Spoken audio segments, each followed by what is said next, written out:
character to be a staple in competitive play. But here's Luke.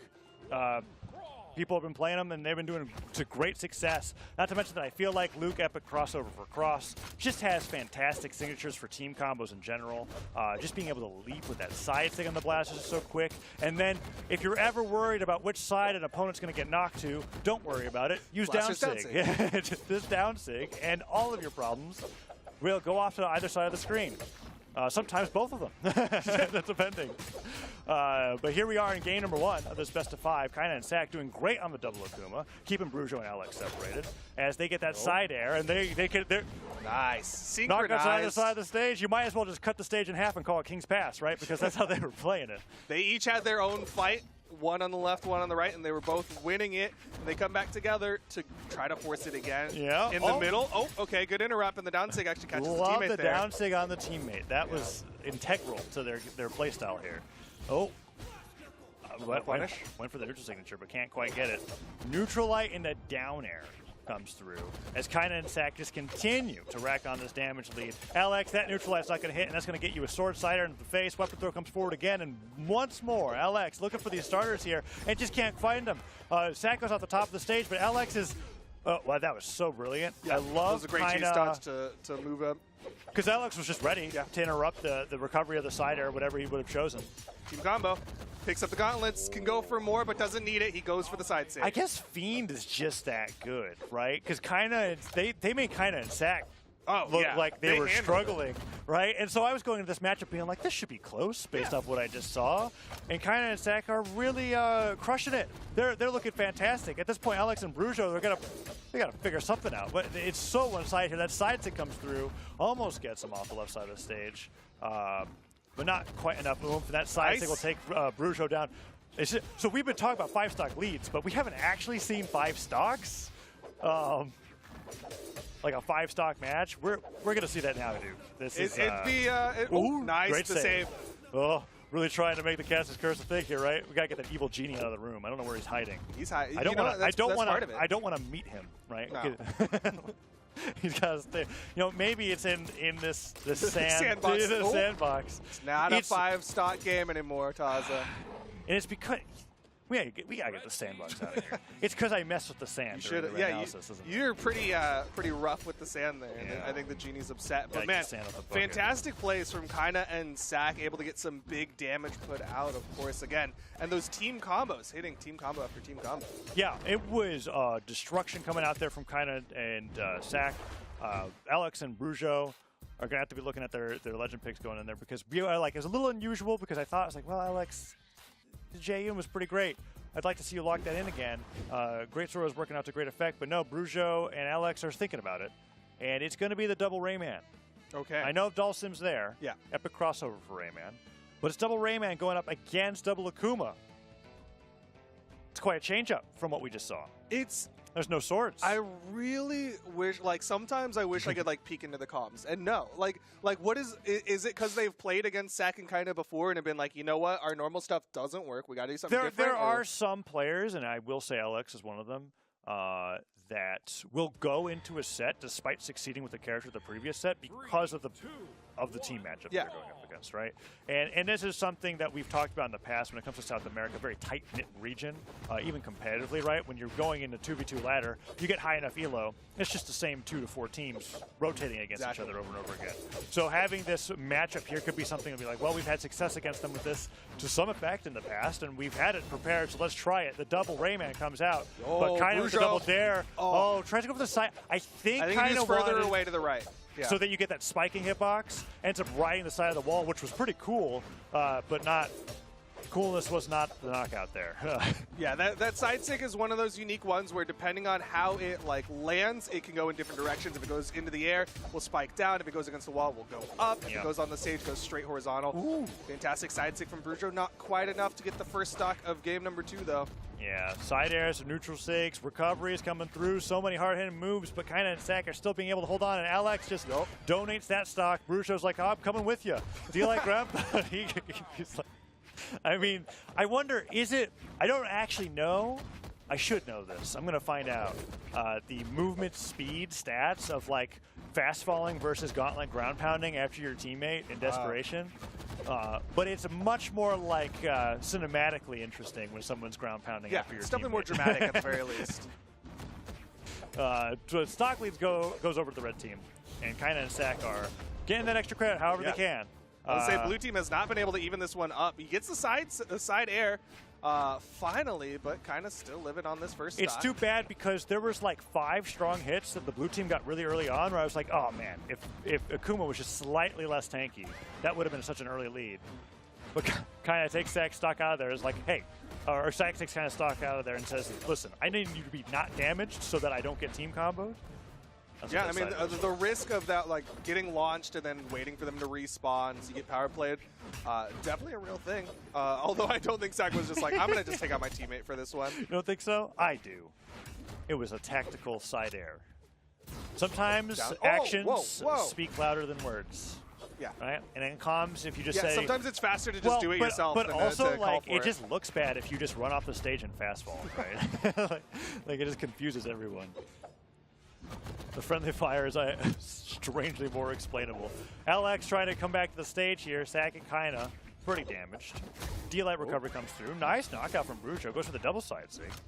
Can't quite get it, and Kyna gets hit with the recovery from LX. Who's going to go down first? Is it going to be Kyna or LX? LX gets that. Oh, Bruxo's really put in a ton of mileage on the gauntlet so far. Looking great here in game 2. But Sack does get that final recovery onto LX. Every time Dulcim has done that today, they have been hit. Like that stall. You don't get away with it. Yeah, the stall looks nice. And you can hold that down stick for a while, and you can float around. But you're not invincible. You will get hit. Nice snare comes through. Avoids the neutral signature. Bruxo, despite all the damage that he's been putting out, has taken a lot of damage himself here, but has managed to keep it tied with Sack. So this game's going to come down to who goes down first, Bruxo or Sack. And I say that, and it's probably going to be LX.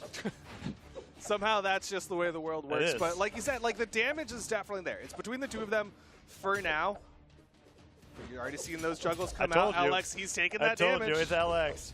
Bruxo, most damaged. LX first off the screen. Wait, Never mind. Save attempt, not needed. What? Oh, that ground pound knockback was so weird. He landed on the stage, so I think it still did the... That was interesting. I'm not sure what he bounced off of, but lucky for him, he holds on, and Bruxo goes down first. LX doesn't go down afterwards, but that side air will probably do it. Weapon throw gets that recovery out a little bit earlier on. Dodges upwards, sacking it Kyna. Don't want to risk it. They know how great axe recovery is. Best move in the game. Side stick hits, and takes him off the left. I love, Kyna's been trying to do that every now and then, is the like downlight my teammate to get the chase dodge, just try to be something tricky and throw off the opponent. Didn't really work out, but it did position for that neutral light into the side sig. Yeah, there's a few moves in Brawlhalla that work that way. I guess Orb Nair you can always comfortably hit your teammate with and not like be like, that's a disaster. Sword D-Light, really great for that. And what's cool about it is because the impulse sends you in the air, you don't have to jump to get the chase dodge. You're already there for it. So yeah, I'm glad that you brought that up. And LX, with back against the wall, is going to be bringing out the JN going in for this game number 3, because I think that Bruxo did quite well on the Dulcim there. I'm liking the damage numbers. 281 on the gauntlets, 311 on the axe. But Alex, this is the legend that I was hoping to see from him going into the set, and now we're finally back on it as we go into game 3 against Kyna and Sack. It's still so fascinating to me that like he waited this long. Like he's holding it back, and I want to know why, but I will likely never know. Maybe because it's just going to be that much easier now, right, dude? Yeah. It's going to be such an easy win from Alex and Bruxo now that he's on the JU. He's like, I didn't want to make it that. Had to put on the training weights. Well, we'll have to see. Because so far, Kyna and Sack are at a deficit, and Kyna's taking some damage. But I feel like a lot of this has been from Bruxo and the gauntlets. Team combo into Bruxo, though, takes him towards the top of the stage, and Kyna and Sack almost take that lead back there. But that recovery cuts through both of them. Almost takes Kyna off the top. Downline into the recovery. Bruxo going to be the first one to fall. LX sitting in the back. Well, that was a long charge. Was maybe hoping for a spot dodge out of hit stun. I'm not really sure what he was going for there. He charged it early. He didn't actually, like, if he was a little bit more to the right, it might have actually still hit, though, with how it was going. But still, recoveries connecting. LX in trouble. Bruxo comes in, hits a recovery on Kyna. So many gauntlet recoveries towards the top of the stage now. Good recovery, good stack. Let's see what he can do. Bruxo goes for the D-Light pivot down light, rather. And it doesn't hit it. Kyna has to make it back to the stage. Sack making sure that he can. And gets a sider to boot. D-Light recovery. Ah, wow. All right. I really thought. Had just enough not to take out Kyna. I thought I was going to take them both out. And he accepted that. So that's a nice bonus. Recovery from LX makes up for that quite shortly. Oh, but look at that. He was trying to go for that neutral light opener to combo off of Bruxo, and it came out a little bit too early. We still haven't really seen too much of that greatsword follow-up from LX yet. He is starting to find some momentum, gets the nair, going for the recovery there. They are on their last legs, though. Again, this is game number 3. Alex and Bruxo 1 game away from getting knocked out for the day. Ooh, nice sidelight finisher, and that was just enough to take Sack down. Kyna off the top of the stage, getting hit by greatsword nairs. Second nair comes through, can Sack get the weapon he can. Gauntlet's picked up, Kyna off the right side of the stage. We're seeing those ground pounds come through. Nice side light. Oh, he goes in for the recovery. Down air hits, recovery hits. LX, so much damage coming out here on this second stock, and he is the healthiest one on the screen. I mean, Sack is on the verge of getting knocked out here, and it's not even if that's the case. Yeah, that would be really bad. Sack goes in, gets the recovery. All right, Kyna gonna put Bruxo on the final stocks. Everybody take Alex except down? for LX on final stocks. Oh, and Sack, little too damaged. All right, team combo time, not a chance. Bruxo gets right in there, gets the revenge knockout, and Kyna's put into that 1v2. The Jaeyoon coming in from LX. We just got to see that team combo to finish it. This is the best opportunity I think we've had all day, actually, to see a Gauntlet Greatsword team combo. I'm ready. What do you got for me, Alex? I guess nothing as we go into the unarmed. Wait, they're so unprepared for it that they go and they're just like, okay, if we're going to team combo, I got to get rid of this thing. Throws it off the other side of the stage. Oh. They got this one, though. Side sig connects, doesn't get the side air follow-up. You saw Bruxo trying to dash jump inside of it. Neutral light hits. Alex trying to get that side air. D-light recovery. I mean, I'll give it to him, right? Sword, much more straightforward. Yes. There is a good, if not great, reason why the great sword is not in a lot of 2v2 team combos. Would be cool, though. Just saying. Yeah, it would be. But he evidently did not want it, right? He's like, you know what's cooler? Yeah. Winning. Wow. Going to game 4. That's true.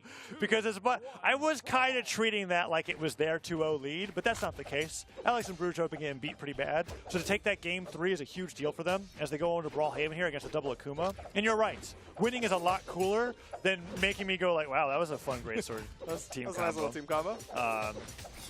But the red team trying to shut everything down. You're seeing them swinging all directions, swords in both hands, and it's been doing damage. It's already adding up. Both blue team members in the orange. Left side kind of was low, but he gets back up safely. Down tick didn't hit, gets hit by a sidelight because of it, and the side air will come through Bruxo off the right side of the stage. Let's see, can Bruxo get the sidelight? No! Overshoots it, gets the D-light side air into it, and then the team combo off the top means Alex is down the 2 stocks already, and Sack tried to go for that weapon throw follow-up onto Bruxo. Ooh, sidelight recovery doesn't hit, but that would have been the stock, as Alex is trying to equalize after losing that first stock so early on. So quick on it. There's the recovery coming out from Kyna. Stock building, or stock lead building. Ensic gets interrupted. Went for the second one as well. Would have loved to see that one connect. Ooh, a little bit of friendly fire there as they're trying to extend this lead, but they are comfortably in the lead here on Brawlhalla. I know it's an orange and that stocks can fly, but Sack and Kyna are getting so much extra damage in here. Nice side to catch them, and well, there goes one stock. Can a second one come through here as Bruxo repositions? I thought he was going to gravity cancel that into a down tick, but no, LX covers it just as well with the D-light recovery. And they're even up to 4-4. Yep, stock count evened up. Damage a little bit in favor of the red team, but like we've already established, it's small Brawlhalla. It doesn't take too much to finish off a stock on this map. Ooh, falling side air, no, doesn't hit it.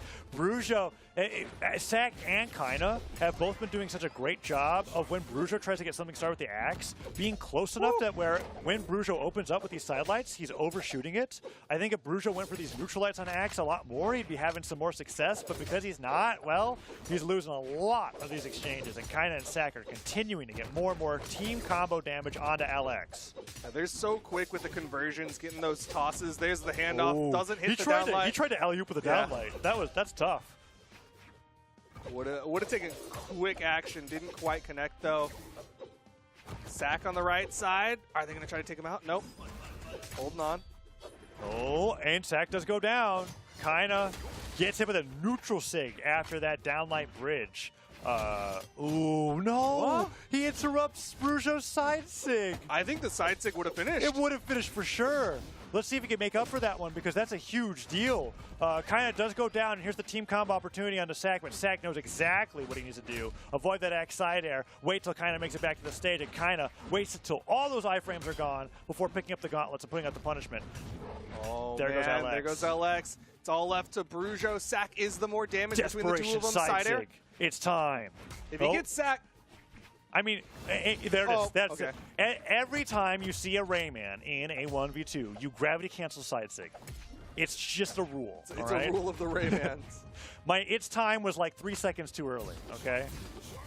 No. Wait. Okay. Gets the recovery. Kyna and Sack win the set 3-1 and move on into top 4 here in the Summer Championship for South America. Really great play coming out from the double Akuma. And really highlights just how good Fiend and Yuz are as a team.